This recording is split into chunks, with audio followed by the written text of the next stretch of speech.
Informasi selanjutnya, Saudara, pemerintah Kota Banda Aceh masih mengkaji penerapan kebijakan work from home atau WFH bagi aparatur sipil negara. Sejumlah pertimbangan termasuk jarak antara kantor dinas yang relatif dekat menjadi faktor dalam pengambilan kebijakan tersebut.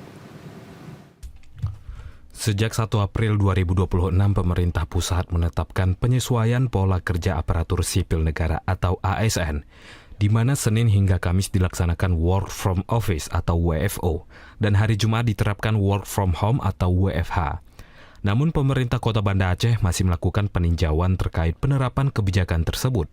Hal ini dilakukan agar pelaksanaan tugas kedinasan tetap berjalan optimal serta tidak mengganggu produktivitas dan pelayanan kepada masyarakat.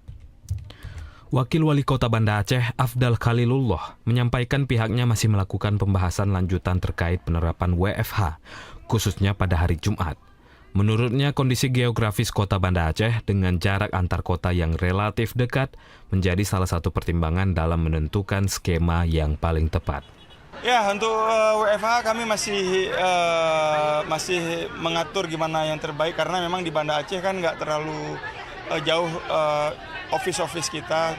Jadi tadi saya juga baru rapat sama Pak Sekda dan perangkat, itu kita masih mikirin gimana baiknya untuk pemerintahan Kota Banda Aceh.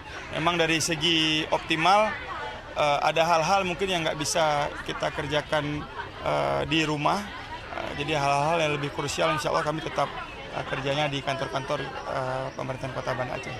Pemerintah Kota Banda Aceh menegaskan kebijakan yang akan diambil nantinya harus tetap menjaga kualitas pelayanan publik, sekaligus menyesuaikan dengan kebutuhan dan karakteristik kerja di lingkup pemerintahan setempat.